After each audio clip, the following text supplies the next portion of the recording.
ఓం గురుదేవ్. నమస్కారం. నా పేరు శాంతాజీ. నేను న్యూమరాలజిస్ట్. మా గురుగారు వచ్చేసి బాబా పాండురంగం గురుగారు.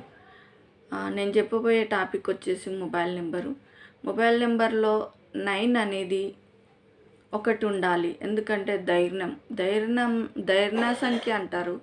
ఇంకొకటి చాలా మటుకు 9 గ్రహాలు అనేది ఆ 9లోనే ఉంటాయి. ఆ నెంబర్ కంపల్సరీ ఉండాల్సింది. ఆ నెంబర్ లేకపోతే చాలా మటుకు మనం ధైర్యంగా ఉండలేం.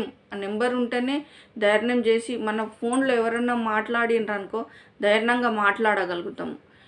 అంటే మనం ఏదైనా కానీ ఒక సక్సెస్కి ఆ ధైర్యం అనేది ఉంటేనే ఒక సక్సెస్ అనేది మనం ఎదుర్కోగలుగుతాము, గెలవగలుగుతాము. ఆ ధైర్యం లేకపోతే గెలవలేము.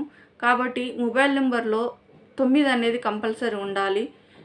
అట్లనని ఒకసారి వస్తే బెటరు. 2 పర్వాలేదు, ఉండకుండా ఉంటేనే బెటరు.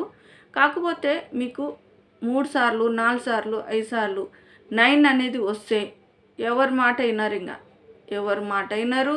మీరు ఏం చేస్తుండ్రో కూడా తెలియదు, మీకేం జరుగుతుందో కూడా తెలియదు. మీరు ఇంకా అంటే అందరూ కించపరుచుకునేటట్టు, ఏంద్రా ఈడు ఇంత మొండోడా, ఈడేమి ఎదురు ఇది అవుతున్నాడు, ఈడేం చూసుకొని మాట్లాడుతున్నాడు అని మనకు లేని కష్టాలు అనేది వస్తుంటాయి. కాబట్టి ఆ నెంబర్లు లేకుండా ఉండడం చూసుకుంటే చాలా బెటరు. కాకపోతే మీకు తెలియదు కాబట్టి దాని గురించి మా కాంటాక్ట్ అవుతే మేము ఎట్లా నెంబర్లు తీసుకోవాలనేది మేము ఇస్తాము.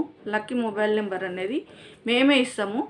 ఒకసారి మీరు కాంటాక్ట్ అయితే మేము నెంబరు ఇస్తాము. ఓం గురుదేవ్.